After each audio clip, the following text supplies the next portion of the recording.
Join करें हमारे Telegram channel को @SMB इंडिया पे और पाए मार्केट के लाइव अपडेट्स और इंट्राडे ट्रेडिंग आइडियाज़ डिस्क्रिप्शन में दिए गए लिंक से ज्वाइन करें।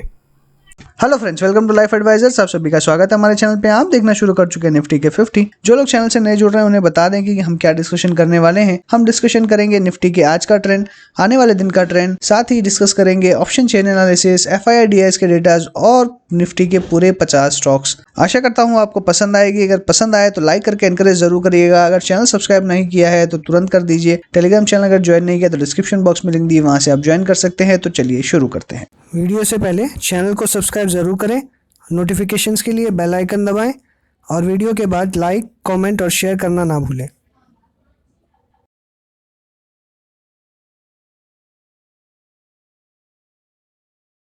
तो निफ्टी में जैसे हमने डिस्कशन करा था कि 10,800 का लेवल बहुत जल्दी देखने मिलेगा, जब यहाँ से फ्री फॉल होना शुरू हुआ था मार्केट के अंदर में।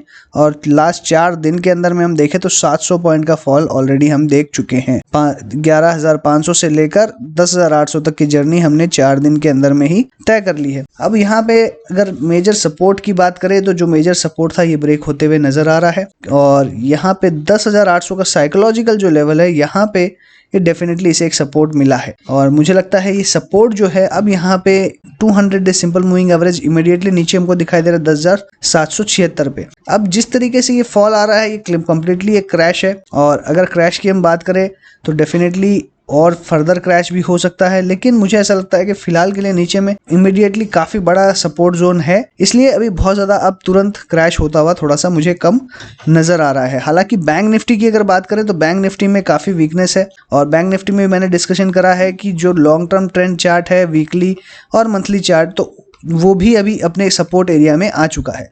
तो अभी अगर मुझे देखूं तो बैंक निफ्टी और निफ्टी मुझे सिंक में नज़र आ रहा है। दोनों, अगर मैं बैंक निफ्टी के चार्ट पे सपोर्ट रेजिस्टेंस की बात करूं और निफ्टी के चार्ट पे सपोर्ट रेजिस्टेंस की बात करूं तो अब दोनों कहीं ना कहीं एक सिंक में आते हुए दिखाई दे रहे हैं।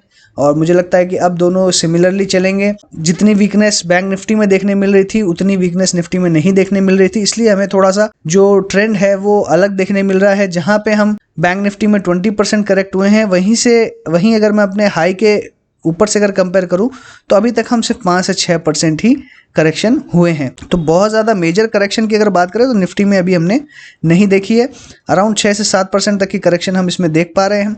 अब मेरा मानना है कि नीचे में जो लेवल है इमीडिएटली सपोर्ट अवेलेबल है हर तरीके से, चाहे हम 10,800 का साइकोलॉजिकल लेवल कहें, चाहे 200 डे सिंपल मूविंग एवरेज कहें, और 100 डेज मूविंग एवरेज भी 10,600 के आसपास आता हुआ दिखाई दे रहा है। बट ओवरऑल अगर जो ट्रेंड की बात करें तो ओवरऑल हमें डाउन ट्रेंड देखने के लिए मिल रहा है। तो कहीं ना कहीं हो सकता है कि अभी 11,000 से लेकर 10,800 के बीच में थोड़ा कंसोलिडेशन आपको देखने मिल सकता है। और कहीं एग्जिट, जो अगर आप लॉन्ग पोजीशंस फंसे हैं तो आपको एक बार अपनी लॉन्ग्स जो है वो अनवाइंड करने का एक मौका आपको और मिल सकता है। इसलिए फिलहाल मुझे लगता है कि थोड़ी सी अगर अपसाइड बाउंस होती है तो वहां पे बाउंस में अपने एग्जिट्स करें। और वापस जो ओवरऑल ये डाउन ट्रेंड आपको देखने मिल रहा है ये मुझे लगता है अराउंड 10,000 तक कंटिन्यू रह सकता है, क्योंकि अल्टीमेट जो सपोर्ट है वो 10,000 के आसपास ही है। बीच बीच में जो सपोर्ट हम ये देख रहे हैं 10,200, 250 पे, 10,520 पे, ये जो सारे सपोर्ट्स हैं ये अगर लॉन्गर ट्रेंड चार्ट्स पे जाएंगे तो अभी फिलहाल हम एक लॉन्गर ट्रेंड चार्ट में देखें तो 10,800 का जो लेवल है ये एक मेजर सपोर्ट है। इसके बाद सीधा सपोर्ट जो है वो 10,000 के आसपास ही आपको मिलता हुआ नजर आएगा। वहीं पे 10,240 और 10,520 का जो सपोर्ट है ये माइनर सपोर्ट है। इसलिए मेरा मानना है कि अल्टीमेटली हमको 10,000 आना है तो थोड़ा सा रिबाउंड जरूर हो सकते हैं, वापस 11,000 तक का लेवल हमको देखने के लिए मिल सकता है। इसलिए कल मेरी ऐसी राय रहेगी, कल फ्रेश सेलिंग ना करें, कल थोड़ा सेलिंग से बचें, क्योंकि इमीडिएटली सपोर्ट्स काफी अवेलेबल है और अब रिस्क रिवॉर्ड रेशियो सेलिंग के लिए फेवरेबल नहीं है। इसलिए अभी सेलिंग बिल्कुल अवॉइड करें। कोई चांसेस मुझे नजर नहीं आ रहे हैं। सारे टारगेट्स हमारे सेल के ऑलमोस्ट अचीव हो चुके हैं। अल्टीमेट 10,000 का हमारा टारगेट है, लेकिन फिलहाल के लिए मेरी सेल करने की कोई राय नहीं है। कल के अगर लेवल्स की बात करूं तो मुझे नीचे में मैक्सिमम 10,750 का लेवल नजर आ रहा है और ऊपर के साइड में अगर बात करूं तो मुझे 11,000 का लेवल भी दिखाई दे रहा है। तो मुझे ऐसा लगता है कि कल एक अच्छी तेजी भी आपको देखने मिल सकती है और 10,750 का जो लेवल है वो भी देखने के लिए मिल सकता है। साथ ही हमारी इस मंथ की सीरीज ऑलरेडी खत्म हो चुकी है और नई सीरीज चालू हो चुकी है अक्टूबर की, तो उसके अंदर में जो OI का डेटा बनेगा वो थोड़ा सा अभी कॉशियस डेटा बन सकता है। इसलिए एग्जैक्टली वहां से लेवल्स मुझे लगता है निकलते हुए नहीं आएंगे और एक ना एक साइडवेज जो मूवमेंट है वो मुझे लगता है कि अभी देखने के लिए मिल सकता है नेक्स्ट 1 से 2 दिन के अंदर में। बात करें अगर ऑप्शन चेन की, आज की अगर नई कॉल राइटिंग पुट राइटिंग की बात करें तो मैक्सिमम हमें कॉल राइटिंग देखने मिल रही है, मैक्सिमम नई कॉल राइटिंग यहाँ देखने मिल रही है 12,000 के ऊपर में, वहीं पे 11,000 के ऊपर में भी अच्छी खासी कॉल राइटिंग देखने मिल रही है। पुट राइटिंग हमको 10,900 पे और यहाँ पे नीचे के कुछ लेवल्स पे देखने मिल रही है जो कि बहुत ज्यादा सिग्निफिकेंट नहीं है, इसलिए यहाँ पे जो थोड़ा सा सपोर्ट मिल रहा है वो 10,900 के आसपास थोड़ा सा दिखाई दे रहा है। हालांकि कॉल राइटिंग बहुत ही मैसिव है यहाँ पे, इसलिए फिलहाल मेरा यहाँ पे क्लियरली जो व्यू है वो थोड़ा बेयरिश दिखाई दे रहा है। बट फिलहाल ये नई अगर सीरीज की बात करें तो ये नई वीकली सीरीज है, इसलिए बहुत ज़्यादा मैं इसको अभी फ़िलहाल जज नहीं करूँगा कि यहाँ से हमें कुछ लेवल्स निकलने के निकलते हुए दिखाई दे, इसलिए फ़िलहाल के लिए थोड़ा सा ऐसे हम अवॉइड करेंगे और जो हमारा ओवरऑल ट्रेंड दिखा रहा है वही देखने की कोशिश करेंगे और सपोर्ट रेजिस्टेंस जो बता रहा है वही देखेंगे। अगर हम क्यूमुलेटिव ओपन इंटरेस्ट की यहाँ पे बात करें तो क्यूमुलेटिव ओपन इंटरेस्ट के हिसाब से 10,800 के ऊपर में अच्छी पुट राइटिंग है क्यूमुलेटिवली, तो ये एक सपोर्ट का काम कर रही है। वहीं 10,900 के ऊपर में भी अच्छी खासी पुट राइटिंग और 10,900 के लेवल पे भी अच्छी खासी पुट राइटिंग है, सॉरी 11,000 के लेवल पे भी अच्छी खासी पुट राइटिंग है। तो यहाँ पे जो पुट राइटिंग है ये थोड़ा कॉन्फिडेंस लेके आ रही है कि मार्केट को ऊपर पुश करी जा सकती है। वहीं कॉल राइटिंग की बात करें तो जैसे जैसे ऊपर लेवल जा रहा है यहाँ पे कॉल राइटिंग कम होते हुए नजर आ रही है, इसलिए कहीं ना कहीं ऐसा है कि मार्केट अगर थोड़ा सा ऊपर पुश करने का ये कोशिश करेंगे तो हो सकता है कि सक्सेसफुल हो जाए। और यहाँ पे जो मैसिव अगर हम देखें कॉल राइटिंग देखने मिल रही है ये थोड़ी थोड़ी कम हो सकती है और फिर से मार्केट में तेजी का जो थोड़ा सा माहौल है या कंसोलिडेशन का 11,000 तक का जो लेवल का माहौल है, एक बार रिलीफ का माहौल है, वो हमको देखने के लिए मिल सकता है। तो फिलहाल कल के लिए जो हमने डिस्कशन किया है लेवल्स 10,750 से लेकर 11,000 तक का लेवल्स, ये हमको देखने के लिए मिल सकता है। इस रेंज में ट्रेडिंग देखने मिल सकती है। हालांकि 11,000 का लेवल नहीं करके हम 10,900 का भी करें तो मेरे हिसाब से 10,900 से 10,750 will be the immediate levels. FII की अगर कैश मार्केट की बात करें तो 1885 करोड़ का सेलिंग करी है। डीआईएस की बात करें तो 188 करोड़ का यहाँ पे इन्होंने सेलिंग करा है। तो यहाँ पे बहुत ज़्यादा डेटा देखे तो ओवरऑल नेगेटिव नजर आ रहे हैं। एफआईआईस डीआईएस थोड़े से पॉजिटिव टू न्यूट्रल नजर आ रहे हैं, लेकिन जब इतनी बड़ी सेलिंग हो रही है तो डीआईएस की तरफ से कॉन्ट्रीब्यूशन नहीं आने का मतलब है और थोड़ा सा यहाँ पे जो परचेजिंग है वो कम दिखाई दे रही है, इसलिए मार्केट के अंदर में रिकवरी नहीं आ पा रही है। बट मुझे लगता है कि एक बार मार्केट सेटल होगा तो डेफिनेटली डीआईएस बाय करेंगे और मार्केट में रिकवरी आते हुए दिखाई देगी। एफआईआईस के अगर फ्यूचर ऑप्शन डेटा की बात करें 587 करोड़ का इन्होंने सेल किया है। इंडेक्स ऑप्शंस में 1958 करोड़ का इन्होंने बाय करा है। 1322 करोड़ के स्टॉक फ्यूचर्स बाय की हैं। तो यहाँ पे कन्विंसिंग मुझे थोड़ा सा दिखाई दे रहा है, क्योंकि 1322 करोड़ का इन्होंने अगर फ्यूचर्स बाय किया है तो डेफिनेटली एक मार्केट को पुश मिलेगा अपसाइड के लिए। और मुझे लगता है कि 1322 एक जो मार्केट के लिए जो ट्रेंड चेंजर है या एक जो सपोर्ट देने का काम करेगा वो मुझे लगता है यहाँ से हमको आता हुआ दिखाई देगा। ओवरऑल मार्केट में 2785 करोड़ की बाइंग हुई है, इसलिए थोड़ा सा यहाँ से डेटा जो है वो पॉजिटिव नजर आ रहा है और मार्केट अपसाइड जाता हुआ आपको नजर आ सकता है। 11,000 तक का इमीडिएट मैक्सिमम लेवल जो है वो हम डिस्कस कर सकते हैं। ज्वाइन करें हमारे टेलीग्राम चैनल को @SMB इंडिया पे और पाए मार्केट के लाइव अपडेट्स और इंट्राडे ट्रेडिंग आइडियाज डिस्क्रिप्शन में दिए गए लिंक से ज्वाइन करें। बात करते हैं निफ्टी के स्टॉक्स की और हमने डिस्कशन किया था लास्ट टाइम कि अगर इसमें आपको अपसाइड देखने मिलती है, क्योंकि 320 जो है कि इमीडिएट सपोर्ट लेवल था, अगर आपको एक अपसाइड मिलता तो मैंने कहा था कि लॉन्ग अनवाइंड अगर आपकी फंसी हुई है तो आप मैक्सिमम 330-35 के आसपास निकल सकते हैं और फ्रेश शॉर्टिंग कर सकते हैं, बट आपको आज वो मौका नहीं मिला। इमीडिएटली सेलिंग देखने मिल रही है। 310 इज़ द अल्टीमेट सपोर्ट, अगर ये ब्रेक होता है तो आपको अच्छी गिरावट देखने के लिए मिल सकती है। और यहाँ पे जिस तरीके का पैटर्न इमर्ज हो रहा है, हो सकता है कि आपको फिर से गिरावट देखने के लिए मिले। बट अगर इसी रेंज में घूमता है तो एक कंसोलिडेशन जोन के अंदर में जा सकता है। तो डेफिनेटली आपको अब सेलिंग करके नहीं चलनी, अब जो सेलिंग है वो 300 के नीचे ही आपको करनी है। एशियन पेंट्स की बात करें तो यहाँ पे जो कंटिन्यूसली अपसाइड से जो डाउनसाइड आते हुए दिखाई दिया है, मुझे लगता है 1900 जो सपोर्ट लेवल है ये एक मेजर सपोर्ट लेवल है। यहाँ से रिवर्स होता हुआ आपको नजर आ सकता है। 1900 के आसपास मुझे लगता है कि एक बाइंग इंटरेस्ट बनाया जा सकता है with A stop loss of around 1850 और इसमें फिर से जो अपसाइड टारगेट है वो मैक्सिमम हमको 2000 तक के देखने मिल सकते हैं। तो अराउंड 1900 के आसपास हम खरीद सकते हैं, 1850 का स्टॉप लॉस और 2000 का टारगेट। बजाज फिनसर्व की बात करें तो यहाँ पे एकदम फ्री फॉल देखने मिल रहा है और हमने 5500 तक के लेवल्स इसमें डिस्कशन किए थे, 5400 तक आता हुआ दिखाई दे रहा है। जिस तरीके की सेलिंग देखने मिल रही है, एक एवरेज क्वांटिटी में सेलिंग देखने मिल रही है, बहुत हाई क्वांटिटीज नहीं है, इसलिए हो सकता है कि ये कहीं ना कहीं इसके आसपास सपोर्ट ले ले। Otherwise 5000 is the last support, ये एकदम इमीडिएट सबसे स्ट्रॉन्ग सपोर्ट है। तो हो सकता है फिर यहाँ से और गिरावट हो और फिर अपसाइड हो, तो इमीडिएटली मुझे लगता है कि अब यहाँ पे रिस्क रिवॉर्ड बहुत ज्यादा फेवरेबल नहीं है, तो थोड़ा सा अवॉइड करें। बजाज ऑटो की बात करें तो यहाँ पे हम अगर देखें तो बहुत ज्यादा गिरावट हमको कंपैरेटिवली बाकी स्टॉक्स से अगर कंपेयर करेंगे तो बहुत ज्यादा गिरावट देखने नहीं मिल रही है। इमीडिएटली सपोर्ट आपको अवेलेबल है नीचे 200 डे और 50 day simple moving average, 100 day simple moving average का। तो यहाँ पे ऊपर में रेजिस्टेंस अवेलेबल है 50 डे और 20 डे का, इसलिए साइडवेज हो सकता है, तो इसमें कोई सेलिंग की राय नहीं रहेगी, अवॉइड करें। बजाज फाइनेंस की बात करें तो 100 डे सिंपल मूविंग एवरेज के पास आ चुका है और मैंने पहले भी बहुत बार कहा है कि बजाज फिनसर्व में अगर कोई पोजीशन बनानी हो तो बजाज फाइनेंस को देखना जरूरी है। तो यहाँ पे जिस तरीके का पैटर्न मुझे दिखाई दे रहा है, 100 day simple moving average exactly available है नीचे में, इसलिए हो सकता है कि यहाँ पे थोड़ा सा रिबाउंड होते हुए दिखाई दे आपको 100 डे सिंपल मूविंग एवरेज के आसपास, अपनी पोजीशंस को होल्ड आउट करे। इसलिए बजाज फिनसर्व में भी हो सकता है कि एक सेलिंग का जो व्यू हमारा बन रहा है वो ना बने और अपने आप को जो ब्रेकआउट का लेवल है वहां पे होल्ड कर सके। भारतीय एयरटेल के अंदर में हमने 420 का टारगेट डिस्कस किया था, ये एकदम कंप्लीटली सेल टारगेट आ चुका है और बहुत बड़ी सेलिंग मैंने इसके अंदर में जज करी थी अराउंड 540 के लेवल से। 540 से 420 स्टॉक आ चुका है, 400 इसका एक लास्ट सपोर्ट है। अगर ये ब्रेक हो जाता है तो आपको फर्दर गिरावट देखने मिलेगी, 300 तक के लेवल्स आपको देखने मिल सकते, इसलिए बिल्कुल भी अभी बाइंग करने की कोशिश ना करें और ना ही कोई एक बॉटम फिशिंग जो लोग करते हैं कि स्टॉक 600 से 400 आ गया है तो हमें बॉटम फिशिंग करनी है, तो बिल्कुल भी ना करें।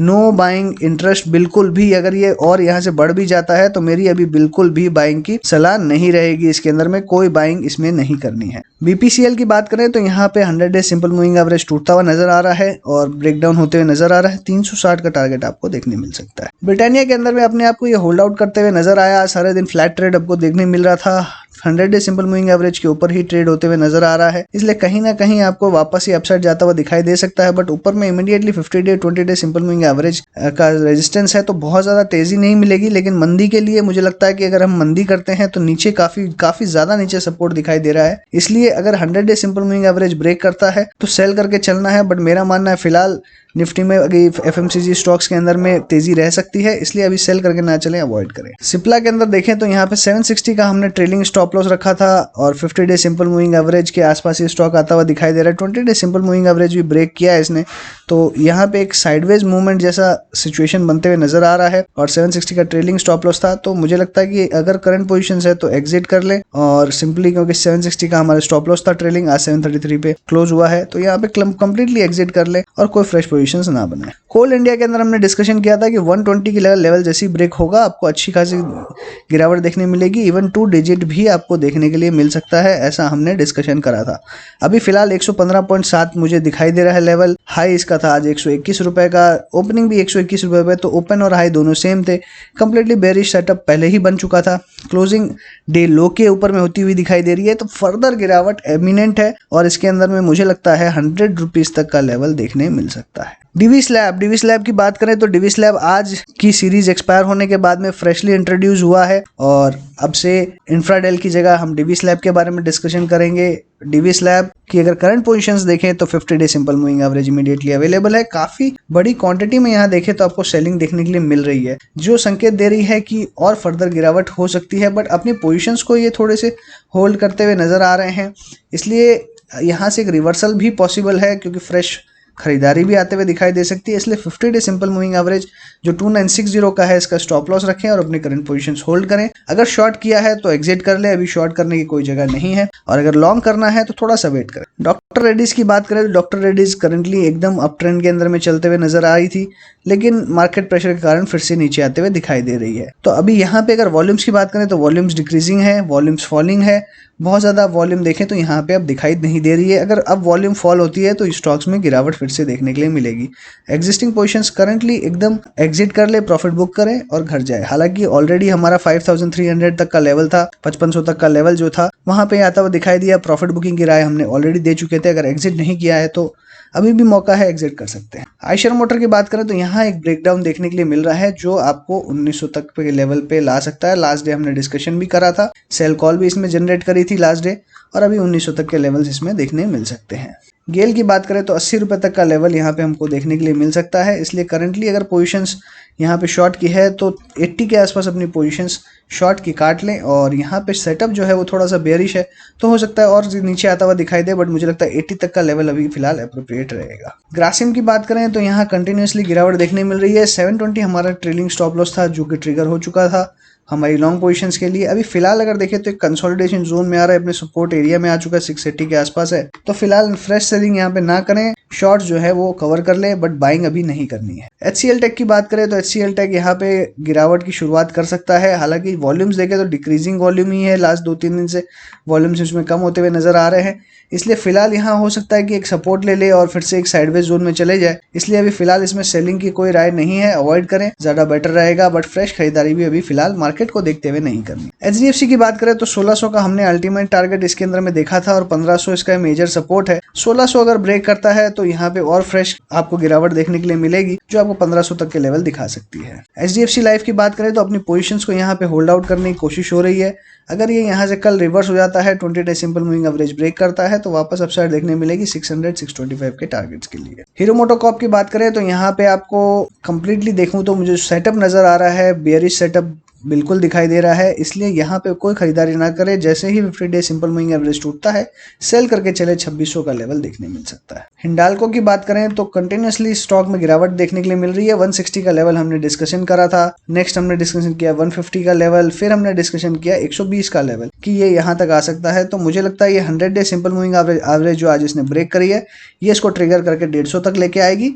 150 अगर सस्टेन कर जाती है तो एक रिवर्सल देखने मिल सकता है, अदरवाइज और फर्दर गिरावट 120 तक घसीट के लाएगी।